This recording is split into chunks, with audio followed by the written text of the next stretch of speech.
Hello friends, welcome to our official channel the goal achiever. मैं राम कुमार करना आप लोगों का स्वागत करता हूं हमारे यूट्यूब के official channel the goal achiever पे।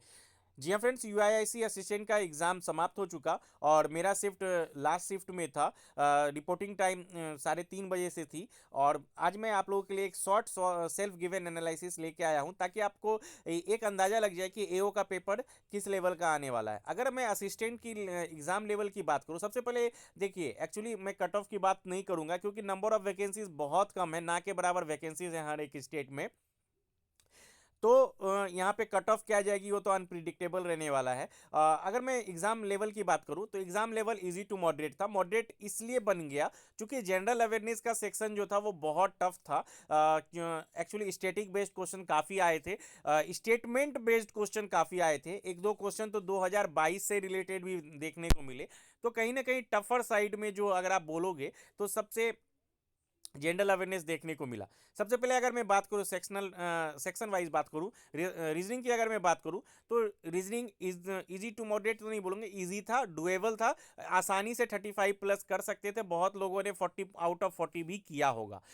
इसमें कुछ नहीं पूछा गया था, दो वेरिएबल तीन वेरिएबल वाला कुछ नहीं पूछा गया था। एकदम सिंपल क्वेश्चंस आपको अल्फा न्यूमेरिक सीरीज देखने को मिले, इनइक्वालिटीज देखने को मिले, और डे बेस्ड पजल देखने को मिला, मंथ बेस्ड पजल देखने को मिला, स्क्वायर इन आउट पजल देखने को मिला, ब्लड रिलेशन के क्वेश्चंस देखने को मिले, और साइलोगिज्म नहीं था।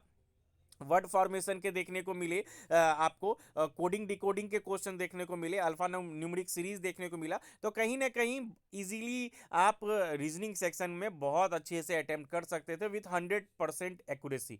अगर मैं वही मैथ्स की बात करूँ तो मैथ्स भी डुएबल था, आप आसानी से 35+ अटेम्प्ट कर सकते थे। अगर मैं इसमें क्या क्या है इसकी बात करूँ तो सिंप्लीफिकेशन 5 से 6 से 7 क्वेश्चन या उससे ज़्यादा होंगे देखने को मिले। आपको मिसिंग नंबर सीरीज देखने को मिला। एक मिसिंग नंबर सीरीज में थोड़ा सा डाउट था, उस अदरवाइज वो भी बन गया। उसके बाद फिर डीआई देखने को मिला, दो से डीआई को देखने को मिले। एक नंबर ऑफ स्टूडेंट वगैरह था, और उसके बाद फिर एक चौक मुझे याद नहीं है, एक लाइन ग्राफ था, और एक आपको टेबुलर डीआई देखने को मिला। आपको टेबुलर देखने को मिला और एक लाइन ग्राफ देखने को मिला। उसके बाद फिर अर्थमेटिक के क्वेश्चंस आपको देखने को मिले। अर्थमेटिक के क्वेश्चंस भी अच्छे लेवल के थे, आप कर सकते थे। एक दो क्वेश्चन को छोड़ के बहुत सारे बच्चों के, मैक्सिमम लोग वहाँ पे 40 और 40 भी अटेम्प्ट किए होंगे, और 35+ आप आसानी से कर सकते थे। अगर मैं इंग्लिश सेक्शन की बात करूँ तो एक घोस्ट वाला, डेमन वाला एक स्टोरी बेस्ड आपको पैसेज देखने को मिला, और फिर एक क्लोज टेस्ट था। क्लोज टेस्ट बहुत अच्छे लेवल का था, बहुत अच्छा। एक फोटोग्राफी एक लड़की करती है, उससे रिलेटेड एक आपको क्लोज टेस्ट देखने को मिला, पैसेज देखने को मिला। पारा जंबल के क्वेश्चंस देखने को मिले, मिस स्पेल्ट वाले और इन अप्रोप्रिएट वर्ड वाले आपको देखने को मिले। तो और फ्रेजल वर्ब देखने को मिला, और फिर कॉमन एरर देखने को मिले। तो कहीं ना कहीं जिनका इंग्लिश बहुत अच्छा है उन्होंने विथ एक्यूरेसी 30+ तो अटैम्प्ट डेफिनेटली किए होंगे।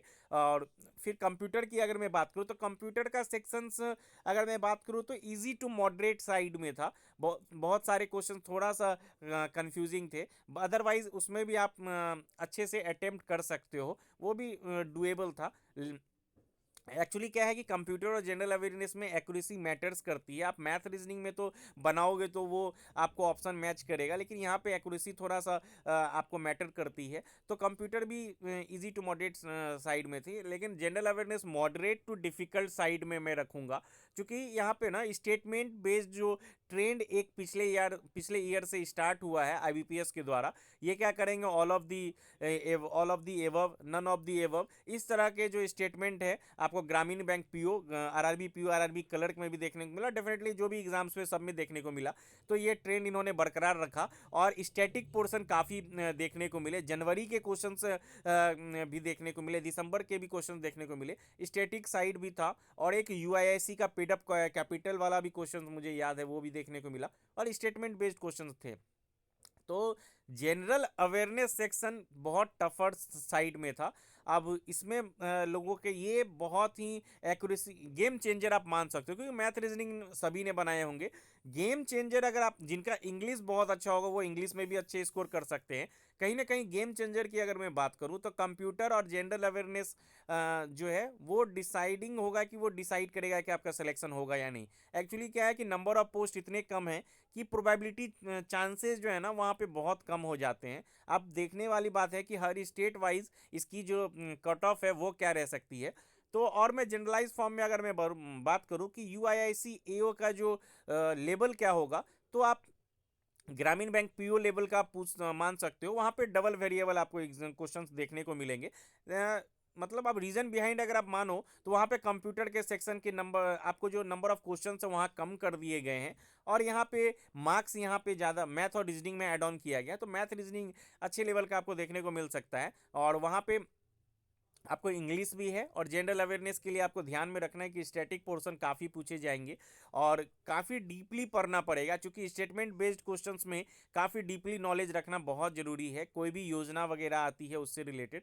तो ओवरऑल अगर आज के एग्ज़ाम की बात करूँ तो इजी टू मॉडरेट साइड में था, और गुड अटेम्प्ट मैं नहीं बोलूँगा। बहुत मैक्सिमम लोगों ने 160 प्लस ही अटेम्प्ट किए होंगे। तो बस जनरल अवेयरनेस सेक्शन को छोड़ के अदरवाइज हर एक सेक्शन इजी टू मॉडरेट था, मतलब इजी था, आप डुएबल था, आप कर सकते थे। तो एक ओवरऑल आप आइडिया आप रख लो कि आप जो एडमिनिस्ट्रेटिव ऑफिसर का जो एग्ज़ाम लेवल होगा वो क्या होगा। आई होप आप लोगों के लिए ये बेनिफिशियल होगा। Thank for watching, keep watching our videos.